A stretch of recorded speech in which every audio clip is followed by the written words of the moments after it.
akong video dito na pinrepare. Oh, itong video na pinrepare ko. Oh, itong video na pinrepare ko ay ano bang ano nito, pamagat nito. Oo. Tungkol kay Claire Castro. May sinasabi si Claire Castro dito na ito daw si BP Sara ay umamin sa dahig. Sabi kasi ni BP Sara sa dahig, mga partner, si na yung ekonomiya daw natin bagsak, mas lalo pang humihirap yung mga Pilipino. All on paper lang daw. Sa papel lang malakas ang Pilipinas. Pero sa totoong buhay hindi. O pakinggan natin anong sagot ng losyang na ito.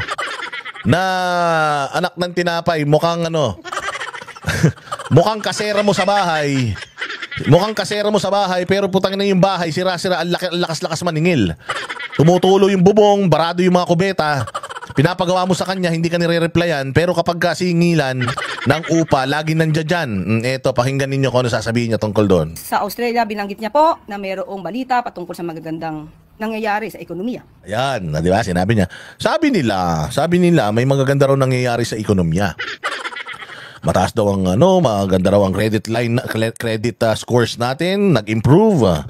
Tapos ganito, ganyan, ganun yung niya. Sige. So, meron daw mga gandang tapos sinabi din ni Inday Sara na that's all on paper.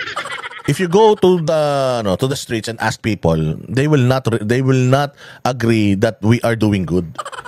Oo, hindi sila papayag kasi nga pahirap sila ng pahirap eh. Oh, that's all on paper. Papaliwanag natin ano yung all on paper at ano yung pagkakaintindi ni Franz Castro sa all on paper. Pero sabi niya, yun ay sa papel lang. It's all in paper. In paper only. Means, inamin niya na mayroong papel.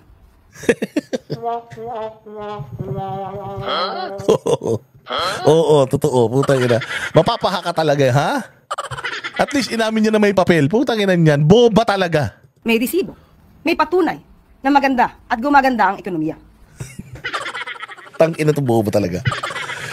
Ipapaliwanag natin ilagay natin sa lengguwaheng maiintindihan natin kasi bobo talaga to. Hindi ko maintindihan. Sabi nga nila ang mga lawyers dapat magaling na mga utak niyan, magaling sa comprehension, pagkakaintindi. Ang sabi ni BP Sara, sinasabi ng gobyerno maganda ekonomiya. Pero sa katotohanan, hindi naman talaga maganda yung nangyayari sa bayan natin. It's all on paper, sabi niya. It's all in paper. It's all in paper, sa papel malakas. 76%, 45% ang sasabi ng mga Pilipino, bla bla bla. Ganon. Pero sa katotohanan, if you really look at the situation of the Filipinos, bagsak talaga tayo. Sa basketball, pag pinagkampi mo si Michael Jordan, si Kobe Bryant, si Tracy McGrady, si Allen Iverson, si Stephen Curry, lahat ng magagaling na point guard, pagkampi-kampihin mo ng history ng Pilipinas.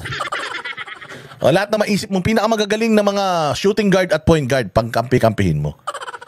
Tapos palaruin mo yun sa isang team na sakto lang, kompleto sila mula point guard hanggang center. Sinong mananalo? Malakas sa papel ito. Mantakin mo, nandun na si LeBron, nandun pa si Kobe, nandun pa si Michael Jordan. Ang lakas sa papel. Pero pagtingin mo sa basketball, laro na mismo, hindi sila nananalo. Bakit? Hindi sila epektibo. Puro sila point guard. Kompleto itong team na to. Walang katapat yung pinakamalaki. Hindi sila nagpapasahan dahil lahat sila super galing. Alam mo yung ibig ko sabihin? Malakas lang sa papel. Pag tinignan mo yung papel, boom, oh shit. Ang lalakas ng lineup. Pero pag tingin mo sa laro, nangangamote sila. Kasi nga, puro sila pangalan. Puro sila datos, puro sila status, puro sila records. Pero yung mismong laro na, palpak na sila. Ganun yung ibig sabihin. Claire Castro, ang bobo-bobo mo naman. Ang ibig sabihin ni Inday Sara, marami kayong numerong ipinakikita pero iba ang resulta. Pag tinanong mo ang mga nasa ibaba, hindi nila nararamdaman yung sinasabi nyong paglago ng ekonomiya. Katulad niyan, sinabi nyo lumalago ang ekonomiya natin pero dinibang kayo ng World Bank. Sinabi ng World Bank na ang Pilipinas pabagsak. Sinungaling kasi kayo. Willing kang magpakabobo, willing kang magpakatanga. Kaya nga sabi ko, ano kayang itsura ng Malacanang press corps habang sinasabi niya na ito na at least umamin siya na may papel, may resibo. Tanga! Umaamin kami na meron talaga kayong magandang sinasabi. Pero aminin nyo din na sa kabila ng magandang record na sinasabi ninyo, palpak tayo. Na maraming gutom na Pilipino, maraming mahirap na Pilipino, maraming jobless. Pinagsasasabi nitong inutil na ito. Hindi ito chismis. Hindi ito paninira lamang dahil may papel siyang inamin. Hindi ba niya po nakikita ang dulot na naibibigay, tulong ng Buka Centers, ang paglaki ng PhilHealth coverage? Paglaki ng PhilHealth, gago paglaki ng ninanakaw nyo sa PhilHealth. Tangina nyo, hindi nyo pa nga nai-implement, pinagmamalaki nyo na. Ang murang bigas? Murang bigas? Okay ng ina nyo, nagbenta lang kayo ng ilang kilo, nagmura na bigas? Ha? Murang bigas, Claire Castro, putang ina nyo, hindi nyo nga yan ma-implement sa buong Pilipinas. Pina-implement nyo lang isang araw sa Cebu. Tapos puta mura na bigas, tarantada ka, pumunta ka sa Q-Mart, punta ka sa Murphy Market, ang ina ka makahanap kang 20 pesos na kilo ng bigas dyan, bigyan kita ng isang kaban.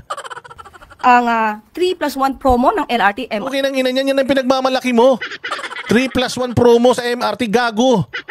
Putang ina mo, kasi sinong gustong sumakay ng MRT na nagugutom na Pilipino? Kahit libre pa yung buong Pilipinas dyan sa MRT, putang ina ka, kung wala kaming pupuntahan sa Baclaran, hindi kami sasakay sa hayop na LRT na yan. Pinagmamalaki mo 3+1 ng MRT, 1+3. Tangin naman, taki mo 3+1, tatlo yung bibili, isa yung malilibre, pukin ng ina ka. Yan ang pinakamagandang legacy ni Bongbong. Hayop naman kung ganyan lang naman pala. Walang hiya talaga to si Claire Castro, walang utak talaga. Yan na yung pinagmamalaki mo, walang tulay, walang ospital, walang paaralan na bagong ginawa. Walang ganon, walang ganyan. Putang ina, pinagmamalaki mo yung PhilHealth coverage. Puta, hindi pa kayo naghuhulog ang mga Pilipino sa PhilHealth. Buong Pilipinas naghuhulog sa PhilHealth. Ninanakaw nyo nga yung pera eh. Tapos ano yung murang bigas? Walang murang bigas. Sa mga kadiwa, putang ina niyan, pagkapunta mo rin sa kadiwa, 5 kilo lang yata yung binibentang 20 kilos. Tapos 5 piraso lang, tapos wala na sa susunod na taon na ulit. Tapos ito 3+1 promo sa MRT, gago ka. Kung ako hindi pa kumakain, gusto mo sumakay ako ng MRT para maramdaman ko lang yung yung programa ninyo. Gago, nung kay Pangulong Duterte, libre yan. Libre ang mga estudyante nung panahon ni Pangulong Duterte. Tinigil nyo. Libre ang mga estudyante sa carousel, tinigil nyo. Tapos ngayon, putang ina, pinagmamalaki mo yung 3+1 promo ng LRT. Yun na yun. Claire, yun na yun. Wala na kayong ibang may pagmamalaki. Like, number 1 na tayo sa tourism. Sa crime rate, number 1 na tayo sa pinaka-safe sa buong mundo. Yung airport natin, number 2 na. Oo, yung mga taxi natin, hindi na nangungontrata. Wala nang drug addict sa Pilipinas. Drug-free na ang 90% ng lahat ng mga barangay natin sa buong Pilipinas. Na yung napatigil natin ang gera sa Israel at Iran. Walang mga ganyan, walang ganun. So ito pinagmamalaki mo sa amin, 3-in-1+1. Anak ng tokwa, oh. LRT? Ang fuel subsidies na ibibigay? Fuel subsidies na ibibigay, pukin ng ina, ibibigay, ibig sabihin hindi nyo pa ibinibigay, pinagmamalaki mo na. Claire Castro, ayop ka. Sa sobrang bobo ni Bongbong at walang ginagawa sa bayang Pilipinas, putang ina, pati yung hindi niya pa nagagawa, pinagmamalaki mo na. Anak na to, kuha talaga tong mag-amo na to. At marami pang iba. At marami pang iba, gago, wala na. Kung marami pang iba pinagsasasabi mo. So ganun lang kababaw ang tingin talaga nitong administrasyon sa mga Pilipino. Ganun kabobo si Claire Castro na kahit na wala naman talaga siyang dapat ipagmalaki.